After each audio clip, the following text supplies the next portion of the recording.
J'ai fait une petite erreur vis-à-vis de ça dans mon Vision Board 2024. Le cerveau ne fait pas la différence entre ce qui est réel et ce qui est irréel, c'est-à-dire ce qui est imagé dans notre cerveau. La seule limite, bien évidemment, ce que je dis à chaque fois, c'est toi. S'il te plaît, je t'en supplie, ne fais pas ça.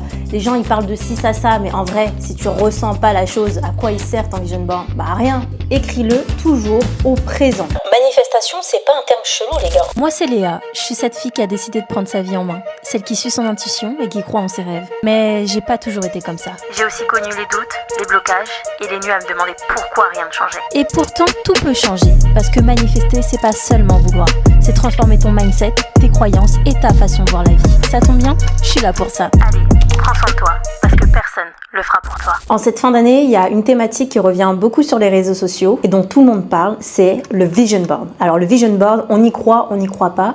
Aujourd'hui, je suis ici devant toi pour t'expliquer pourquoi ça fonctionne, les faux pas, les choses à absolument faire et comment trouver le contenu et surtout comment faire ton Vision Board. Alors le Vision Board, tu peux également l'appeler le tableau de visualisation et l'objectif du Vision Board, ça va être vraiment de matérialiser ce que tu souhaites à travers des images, des textes, des photos.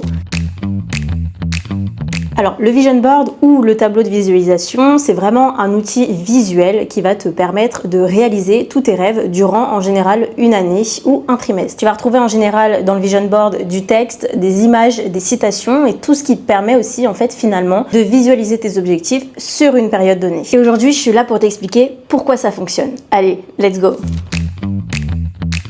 Aujourd'hui, je suis pas juste ici pour te dire de coller des images sur une feuille ou sur ton ordinateur. L'idée, c'est de te faire comprendre qu'il y a vraiment un aspect psychologique à la réussite de la mise en place du Vision Board. En fait, il faut savoir que ton cerveau, il est programmé de sorte à chercher tout ce qu'il voit le plus possible. Et en fait, quand tu vas être amené à visualiser constamment tes objectifs, il y a une partie de ton cerveau qui s'appelle le système réticulé activateur. C'est une sorte de filtre mental et qui va te permettre d'activer tout ce qui est aligné avec tes objectifs. Et pour les plus spirituels d'entre nous, le fait de créer un Vision Board, ça envoie directement un message à l'univers, à Dieu, à la source, c'est comme tu le souhaites, en expliquant ce que tu veux clairement et de manière très définie. Spoiler, n'écoute pas les gens qui pensent que c'est quelque chose de totalement magique et totalement loufoque. Le Vision Board, c'est réel, c'est concret, mais pour ça, il faut que tu agisses et que tu réagisses dans ta réalité. Donc concrètement, le Vision Board, il te sert à mettre en lumière et en image ce que tu souhaites manifester, émotionnellement et physiquement. Il sert également à augmenter ta motivation et ton inspiration et à te créer une vision claire pour tes objectifs quotidiens. Alors je voudrais juste te dire que le Vision Board, c'est un outil qui est à la fois simple et puissant et surtout qu'il fonctionne pour absolument tout le monde, en tout cas ceux qui l'utilisent correctement.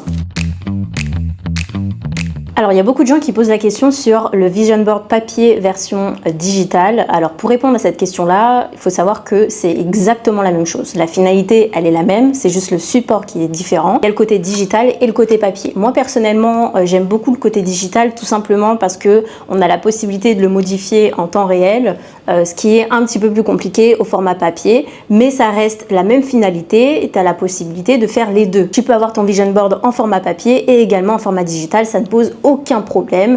Il n'y a aucune différence sur le fait de pouvoir manifester plus ou moins vite si tu as un des deux formats. En revanche, il y a des choses qui sont à savoir sur chacun des formats. L'inconvénient du format papier, comme tu l'as compris, si tu veux le modifier, c'est déjà un peu plus compliqué. Alors tout dépend de comment tu vas le coller. Est-ce que c'est avec une épingle? Est-ce que c'est avec un aimant? Est-ce que c'est avec de la colle?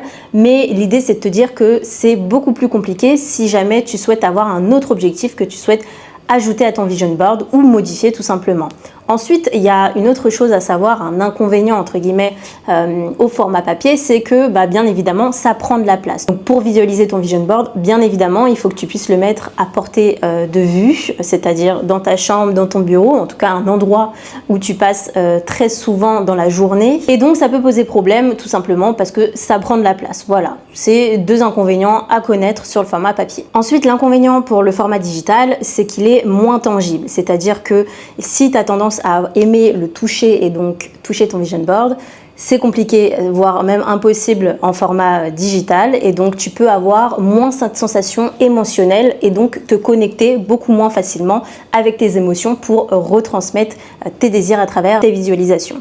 Ensuite, le deuxième inconvénient, c'est que comme il est digital, tu peux avoir tendance à l'oublier, à le laisser passer et donc à avoir moins l'attention dessus. Et on sait que si tu as moins l'attention dessus, tu renvoies à ton cerveau le fait que tu l'oublies et donc potentiellement tu peux avoir des manifestations qui peuvent prendre plus de temps, en tout cas si tu le vois moins souvent. Moi pour mon cas, je suis plutôt de la team digitale parce que... Pourquoi je suis de la team digitale? Parce que je préfère, tout simplement. Je l'ai sur mon ordinateur et je sais que comme j'utilise mon ordinateur absolument tous les jours pour le travail notamment, mais aussi pour le perso, je sais que mon vision board, typiquement, je le vois 15, 20, 25 fois par jour. Et donc, en fait, c'est même plus un exercice pour moi parce que je le vois naturellement, en fait. Il n'y a plus ce truc de me dire... Ah, il faut que je regarde mon vision board aujourd'hui parce que je le vois naturellement en ouvrant mon ordinateur. Mais encore une fois, il n'y a pas de bon, il n'y a pas de mauvais, il y a juste des inconvénients à connaître. Mais c'est à toi de voir ce qui te plaît le plus en termes de support. Maintenant, on va parler des choses à faire pour ton vision board. Et la première chose, ça va être le fait d'intégrer tout type de format visuel. Alors quand je parle de format visuel, ça va être à la fois des textes, à la fois des citations, à la fois des images. C'est vraiment l'idée de te dire que le vision board, il ne doit pas représenter une seule chose en particulier. Si tu as tendance à avoir des vision boards où il n'y a que des photos, c'est ok. Si toi tu te sens ok avec, il n'y a aucun souci. Mais moi je trouve personnellement que c'est plus intéressant d'intégrer des phrases. Alors ne va pas chercher des phrases à droite à gauche. Cherche des phrases qui résonnent en toi, des images qui résonnent en toi et tu verras que ce sera beaucoup plus impactant visuellement d'avoir un petit peu ce patchwork de formats différents pour ton vision board. Ensuite, autre chose très importante pour ton vision board, ça va être d'être le plus précis possible. Alors quand je dis le plus précis possible, je vais donner un exemple concret. Si tu veux un nouveau job, quel type de nouveau job? Quel salaire tu veux? Quelle responsabilité tu veux? Est-ce que tu veux être en remote? Est-ce que tu veux être en 100% présentiel? L'idée, et encore une fois, ça rejoint la chose à faire juste avant, c'est d'intégrer des chiffres, d'intégrer des phrases. Donc tu peux très bien intégrer des noms de missions que tu veux intégrer dans ton nouveau job. Et d'ailleurs, moi, j'ai fait une petite erreur vis-à-vis de ça dans mon Vision Board 2024, c'est-à-dire que j'avais mis 2 personnes qui voyageaient, mais avec aucune information autour, c'est-à-dire aucun texte, aucune indication qui me montrait que c'était vraiment lié au voyage à travers le monde. Et ce qui s'est passé, c'est que aujourd'hui, on a pris la décision avec mon copain de déménager. Donc, c'est absolument pas un voyage, en tout cas comme moi je le pensais, mais tout simplement parce que je ne l'ai pas retranscrit de manière très claire et très concise dans mon vision board. Donc au final, cette chose-là s'est manifestée puisqu'on part, il y a ce sentiment de partir à l'aventure, mais on part à l'aventure dans le même pays et c'est pour un déménagement. Donc tout ça pour te dire que c'est ultra important, les images que tu vas intégrer dans ton vision board et surtout d'intégrer des textes et des choses qui sont vraiment autour de ta thématique et de ce que tu veux manifester. Ensuite, un autre conseil que je peux te donner, c'est de personnaliser autant que tu peux les images. Alors je sais qu'il y a des images qui sont toutes faites sur les réseaux sociaux, sur internet, etc. Mais moi je te conseille vivement de personnaliser au maximum tes désirs. Si par exemple tu souhaites manifester un chiffre d'affaires, fais-le toi-même, personnalise-le. Prends une image d'un chèque par exemple, mais ajoute toi-même le chiffre, etc. L'idée c'est de te dire que c'est toi qui as créé cette image-là, donc ça renvoie un message à ton cerveau comme quoi c'est toi qui as créé cette somme-là, entre guillemets. Et surtout, si tu veux quelque chose de précis, le seul moyen de l'avoir, c'est de pouvoir le créer par toi-même. Alors, il y a des applications très simples d'utilisation et gratuites comme Canva qui te permet de superposer des images ou des textes ou des chiffres ou peu importe. Je te conseille vraiment de l'utiliser. Moi, c'est ce que j'ai fait pour mon compte Instagram. Je m'étais mis sur mon Vision Board 2024 l'accumulation de 5000 followers sur ma page Instagram. D'ailleurs, je t'invite grandement à t'abonner si ce n'est pas le cas. Et ce qui s'est passé, je vais vous dire, petite story time, c'est que j'étais bloquée à 400-450 abonnés. Il y a même pas une semaine et demie, une semaine. Et en fait, là, j'ai continué à créer du contenu, bien évidemment. Et je suis passée à quasiment 5000 followers, ce qui était exactement sur mon Vision Board. Donc, tout ça pour te dire que numéro 1, crois-y jusqu'au bout. Et numéro 2, la personnalisation, c'est vraiment ce qui va te permettre de manifester et surtout de visualiser beaucoup plus facilement parce que ça vient de toi. Ensuite, il y a quelque chose dont on ne parle pas souvent, en tout cas pas assez à mon goût sur la manifestation et le vision board, c'est le fait de ressentir les émotions face aux images, face aux textes qu'on a en face de nous dans notre vision board. En fait, le problème, c'est que Les gens pensent qu'il suffit juste de regarder les images pour pouvoir manifester et pour pouvoir voir ces choses-là dans la réalité. Et en fait, ce qu'il faut absolument faire, c'est vraiment de ressentir les émotions et la sensation d'avoir déjà cette chose-là. Et en fait, il faut savoir que le cerveau ne fait pas la différence entre ce qui est réel et ce qui est irréel, c'est-à-dire ce qui est imagé dans notre cerveau.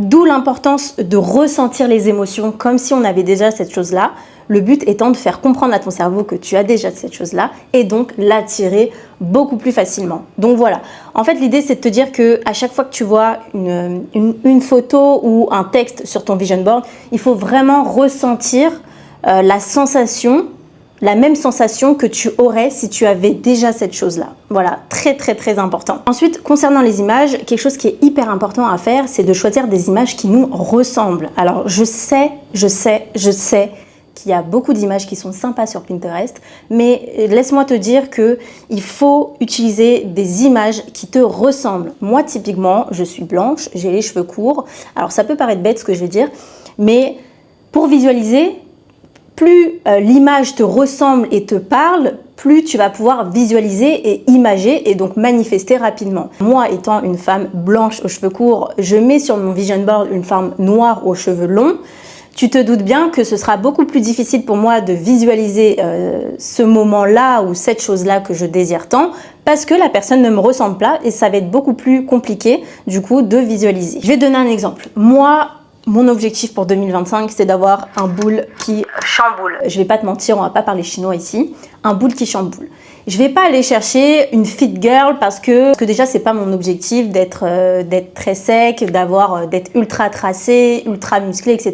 Moi c'est pas mon objectif. Ça peut être ton objectif et c'est totalement ok. Mais l'idée derrière ça, c'est de te dire que ne va pas choisir des images juste parce qu'elles sont sympas, parce qu'elles sont belles, etc. et que tout le monde les utilise. Utilise des images que tu veux vraiment. Si tu veux un corps de cette façon-là, va chercher une femme, une image de femme qui a exactement le corps que toi tu souhaites et pas un autre. Parce que là, dans ce cas-là, tu vas manifester autre chose. Très important. Un autre conseil que je peux te donner pour créer ton vision board de manière efficace et claire et concise, c'est de varier les typographies, les textures, les images, la taille des images et la taille des textes. Ça va pas changer grand chose en soi dans ta manifestation et dans le vision board, c'est juste une question de visuel. Moi je te conseille personnellement de mettre en plus grand les images et les rêves que tu veux mettre en priorité et en plus petit ceux qui viennent en deuxième, troisième plan. Le texte c'est pareil, imaginons que tu as 5-6 phrases sur ton vision board. Autant te dire que si tu mets tout sur le même type de typographie, donc le même style de typographie ou la même taille de typographie, tu ne sauras pas où capter ton attention. En revanche, si tu mets un texte beaucoup plus gros à un certain endroit sur ton vision board parce qu'il te paraît beaucoup plus important et impactant, alors dans ce cas-là, tu auras un effet bénéfique sur ton vision board et donc là, on est vraiment sur l'aspect visuel, mais c'est un aspect qui est très important et à prendre en compte pour réussir ton vision board.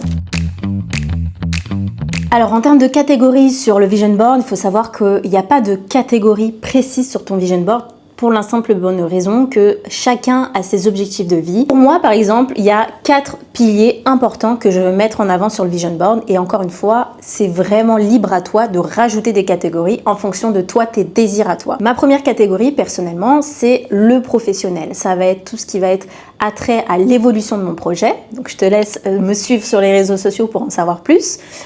Ça va être les rentrées d'argent, ça va être le salaire, ça va être l'évolution de mon projet de manière générale, ça va être les voyages que je vais pouvoir faire autour de mon projet professionnel. Voilà, tout ça pour te dire que dans une catégorie, il peut y avoir plein de sous-catégories et c'est totalement ok. Ensuite, il y a la catégorie santé, bien-être, donc ça peut être les hobbies, les choses que tu veux voir évoluer dans ta vie personnelle, mais sur l'aspect santé et bien-être, ça peut être la méditation, ça peut être le yoga, ça peut être apprendre une nouvelle langue, apprendre à te connecter avec d'autres gens, etc. Là, encore une fois, c'est propre à toi-même, c'est une case qui pour moi et pas obligatoire parce que chacun fait ce qu'il veut dans son vision board, mais pour moi c'est une base. Voilà, le bien-être et la santé, c'est une base pour tout le monde. Ensuite, il y a l'aspect financier qui rejoint un petit peu le premier point. Donc là, l'idée c'est de te dire comment tu veux évoluer. Est-ce que tu vas avoir un salaire qui augmente, quel type de salaire, quel type de rentrée d'argent, etc.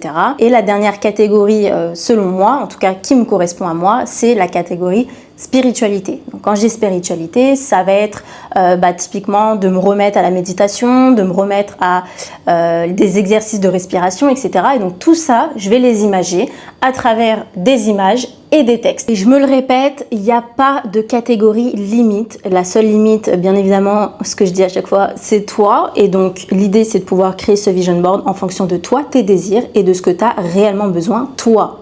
Arrête de suivre les autres, s'il te plaît. Alors tu te demandes peut-être où trouver ton contenu pour ton vision board. J'ai 3 outils à te donner. Le premier, ça va être Pinterest. Tout le monde le connaît, enfin je crois, j'espère. Pinterest, c'est littéralement un moteur de recherche visuel. Dès que tu cherches quelque chose un petit peu d'esthétique, imagé, de joli, etc., va sur Pinterest. T'embête pas, va sur Pinterest. Il te suffit d'aller dans les barres de recherche sur l'application. Donc c'est une application qui est totalement gratuite et d'y incorporer soit des thématiques, des mots-clés que toi tu souhaites particulièrement, ou alors si tu as besoin d'inspiration et uniquement d'inspiration, attention je te vois, tu as la possibilité d'aller sur le moteur de recherche et de taper typiquement Vision Board 2025 ou Vision Board esthétique ou idée Vision Board ou image Vision Board, etc. L'idée, c'est de pouvoir t'inspirer de ce que tu as déjà pour pouvoir créer ton propre Vision Board. Je te déconseille, mais après on en parlera dans les faux pas du Vision Board, je te déconseille de prendre des Vision Boards déjà préparés. Tout simplement parce que je t'ai déjà expliqué que ce qui est la réalité et les vœux et les désirs pour une personne, ce n'est pas nécessairement ta réalité et tes vœux pour toi. Ensuite, tu as Instagram. C'est vrai qu'on n'en parle pas souvent, je trouve, en tout cas dans la mise en place du Vision Board, mais Instagram, c'est plutôt un outil qui est sympa pour trouver, encore une fois, du contenu esthétique, on va pas se mentir. Ça peut être du contenu inspirant aussi. Tu peux très bien faire un screen d'une vidéo d'une personne qui t'inspire sur Instagram, d'un contenu ou d'un compte de manière générale. N'hésite pas à faire des screens et encore une fois à modifier le texte ou l'image en rajoutant des mots pertinents, en tout cas qui résonnent en toi. L'idée, c'est vraiment de pouvoir t'approprier le contenu.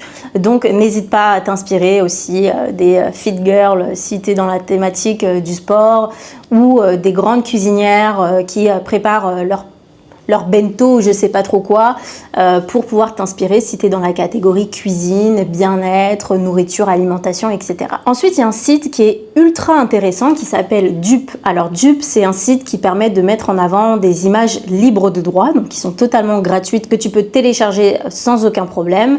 C'est des images qui ont été produites, créées par des particuliers. Donc l'avantage là-dedans, c'est que c'est des images qui peuvent beaucoup plus te parler qu'une image très esthétique que tu peux voir sur Pinterest. Donc tu peux beaucoup plus facilement te visualiser et donc ressentir les émotions à travers ça. Pour trouver des images intéressantes, tu as 2 options. La première option, ça va être de pouvoir balayer un petit peu les thématiques qui sont déjà présentes sur le site Dupe. La deuxième option, ça va être dans la petite barre de recherche et de taper un mot-clé. Alors moi, je te conseille de taper tes mots-clés à la fois en anglais, puis si tu ne trouves pas ce dont tu as besoin, de le faire en français. C'est hyper intéressant parce que tu verras qu'il y a 2 types de contenus, il y a des contenus qui sont différents tout simplement d'une langue à une autre. Donc n'hésite pas à jouer, à utiliser d'autres mots-clés pour chacune de tes thématiques et à t'amuser tout simplement parce que le Vision Board, c'est avant tout t'amuser. Ça débite, je parle trop. Je pense que j'ai jamais parlé autant. Maintenant que tu connais les différents types de formats pour le Vision Board, les choses à faire pour le Vision Board et les images à trouver sur les différentes plateformes, on va parler des faux pas. Alors le premier faux pas, on en a déjà parlé, c'est de choisir des photos qui sont trop esthétiques et qui ne correspondent pas à ce que tu souhaites réellement. Comme je te l'ai expliqué, l'idée d'un Vision Board, c'est vraiment de ressentir l'émotion à travers l'image. Si tu choisis une image qui est beaucoup trop esthétique, tu vas avoir du mal à te projeter et donc à faire comprendre à ton mental que tu as déjà cette chose-là. Donc vraiment, choisis des images qui te représentent de A à Z et où tu te sens totalement légitime de visualiser. Deuxième faux pas, prendre un Vision Board qui est déjà tout fait. S'il te plaît, je t'en supplie, ne fais pas ça. Ne fais pas ça pour plein de raisons. Parce que tes objectifs à toi ne sont pas les objectifs de Jacqueline, on est d'accord. Donc prendre un vision board qui est déjà fait, de A à Z, on n'est pas là en train de te dire prends des informations, prends de l'inspiration, ça c'est totalement ok et j'en ai déjà parlé. L'idée c'est de te dire que ne prends pas quelque chose qui est déjà fait, tout simplement parce que tu auras beaucoup de mal à visualiser, imaginer et donc à manifester. Troisième faut pas mettre du contenu qui est trop vague. Prendre une phrase que tout le monde a sur son vision board parce qu'elle est trop belle, parce qu'elle est trop stylée, etc. C'est nul. C'est nul. Je suis désolée de te le dire, c'est nul. C'est nul pour la simple et bonne raison que ça ne va pas te parler. C'est sympa sur le moment, mais quand tu vas vouloir te les répéter ou visualiser, ça va être beaucoup plus compliqué. D'où l'intérêt de personnaliser à fond. S'il y a des phrases qui t'intéressent à toi, écris-les sur Canva, fais un screen, intègre-les à tes vision boards, il n'y a aucun souci. Tu peux même d'ailleurs intégrer ton prénom dans les phrases, l'idée étant de pouvoir vraiment ressentir, encore une fois, je sais, je le dis trop, mais c'est vraiment ça l'objectif en fait, on va pas se mentir. Vision board, c'est pas... les gens ils parlent de ci, ça, mais en vrai, si tu ressens pas la chose, à quoi il sert ton vision board? Bah à rien, on est d'accord? Bon, ok. Le dernier faux pas, et je pense que c'est vraiment le plus important, en tout cas des faux pas à prendre en compte, c'est de penser et de vouloir absolument que tout ce qui figure sur ton vision board soit fait de A à Z. C'est-à-dire que si tu veux exactement quelque chose mot pour mot, évite ça, c'est vraiment un faux pas dans ta visualisation. Tout simplement, je t'ai donné mon exemple tout à l'heure sur l'image de moi et mon copain partant à l'aventure. L'univers te réserve toujours ce qui est mieux pour toi. Donc si quelque chose n'arrive pas, c'est parce que tout simplement, c'est pas parce que tu es nul ou que tu as mal visualisé, c'est juste pour la simple et bonne raison qu'il y a quelque chose d'encore mieux qui t'attend. Donc ne sois pas défaitiste à l'idée de ne pas avoir cette chose-là. Dis-toi juste que si tu n'as pas cette chose-là, c'est parce que il y a encore d'autres expériences à vivre, soit pour atteindre cette chose-là, ou tout simplement parce qu'il y a d'autres choses qui t'attendent d'encore mieux. D'ailleurs, il y a quelque chose qui est hyper important aussi dans le vision board et dont on ne parle pas assez, c'est vraiment le fait de lâcher prise. Arrêtez de vouloir tout savoir constamment sur le quand ça va se passer, le comment, de quelle manière, etc. L'idée du vision board, c'est vraiment d'être le plus précis possible. Et après, une fois que tu as posé tes intentions à travers le vision board, tu laisses les choses arriver à toi et surtout fais confiance à ton intuition. Apprends à lâcher prise et à arrêter de vouloir toujours tout contrôler. J'ai demandé sur Instagram quelles étaient vos questions vis-à-vis du vision board, donc des questions pas du type qu'est-ce que c'est le vision board, parce que bien évidemment je viens d'en parler. J'ai eu 3 questions vraiment pertinentes, donc je vais les aborder tout de suite. Première question, peut-on inscrire du texte sur le vision board? Donc bien évidemment, j'en ai déjà parlé. Pour moi, c'est ultra important de varier les formats. Donc n'hésite surtout pas à mettre du texte sur ton vision board. C'est hyper important de mettre du texte pour ancrer et rester aligné aussi dans tes manifestations et dans ce que tu désires. Je te donnerai un petit tips, et c'est vrai que j'en ai pas parlé, donc merci pour ta question. Quand tu écris une phrase, c'est pareil pour la manifestation, quand tu veux quelque chose, écris-le toujours au présent. Ne l'écris pas au passé, ne l'écris pas au conditionnel, écris-le au présent, tout simplement pour faire comprendre à ton subconscient que tu as déjà cette chose-là. Donc si, imaginons, tu veux une maison, plutôt que d'écrire je souhaiterais une maison, une grande maison avec une piscine. Écris plutôt, je vis dans une très belle maison avec une piscine et j'en profite tous les jours. Voilà, tu vois un petit peu la différence. Mais tout ça pour te dire que oui, le texte est méga important pour te conditionner et conditionner ton cerveau et le reprogrammer. Deuxième question, j'ai changé le vision board par feeling board. Et tout s'est manifesté hyper vite. Donc ça, c'est une question qui est super intéressante, tout simplement parce que là, on a 2 termes. On a le terme vision et le terme feeling. Excusez-moi pour mon anglais, hein, c'est... Voilà, je préfère l'espagnol, c'est dit. Le vision board, c'est tout ce qui va être... En tout cas, on a l'impression que c'est tout ce qui va être axé sur la vision, le visuel, c'est-à-dire les images, le texte, etc. Le feeling board, ça va être tout ce qui va être rattaché aux émotions. D'où le fait que j'essaye de vous faire comprendre depuis le début de cette vidéo que tu peux faire un vision board, mais qu'il faut absolument ressentir les images, les textes et tout ce que tu mets en avant dans le vision board pour pouvoir ressentir cette chose-là. Donc, la question du fait de changer le terme, en soi, ça ne change pas grand-chose parce que si tu fais ton vision board correctement, tu comprendras que il faut que tu ressentes les émotions à travers ça et donc c'est totalement ok. Tu peux même donner le nom que tu souhaites, ça ne change rien. L'idée, c'est vraiment de suivre les étapes et et surtout ne prendre en considération les faux pas. J'ai plus de batterie. La Go, elle fait une vidéo, mais elle a pas de batterie. C'est génial ça. Super idée Léa, continue comme ça, tu vas aller loin. Ouais. Hop, c'est bon. Qu'est-ce qu'on disait déjà? Pourquoi ça fonctionne de dire le feeling board? Tout simplement parce que ton subconscient a tendance à réagir beaucoup plus intensément aux émotions plutôt qu'aux images statiques. Donc, on est OK là-dessus. Ensuite, troisième et dernière question, une question bête. Bon, déjà, il n'y a aucune question bête. Qu'entends-tu par manifestation exactement? Alors, manifestation, c'est pas un terme chelou, les gars. Manifestation, c'est juste le fait de rendre réel quelque chose qu'on souhaite et qu'on désire au plus profond de soi. C'est tout. Et pour ça, ça passe par la pensée, par l'émotion et par l'action. Je voudrais juste parler d'un point très important pour la manifestation. L'idée, c'est pas de dire qu'on doit toujours rester positif et mettre de côté le négatif. L'important, c'est vraiment l'émotionnel, pour le coup, au-delà du vision board, c'est de ressentir toutes les émotions. Si quelque chose n'arrive pas dans ta vie, c'est totalement OK. L'idée, c'est pas de refouler ces émotions, mais plutôt de les accueillir, de comprendre pourquoi et de pouvoir avancer et travailler en ce sens. J'espère que cette vidéo t'a plu, t'a permis d'apprendre pas mal de choses sur la manifestation et sur le vision board. N'hésite pas, surtout pas, à t'abonner, à me laisser un petit pouce, un petit cœur, ce que tu veux, à t'abonner à mes réseaux sociaux si l'envie te prend. Et puis, nous, on se revoit très prochainement pour parler de mindset, de manifestation, de détermination, etc., etc. En attendant, prends soin de toi parce que personne ne le fera pour toi. Ciao!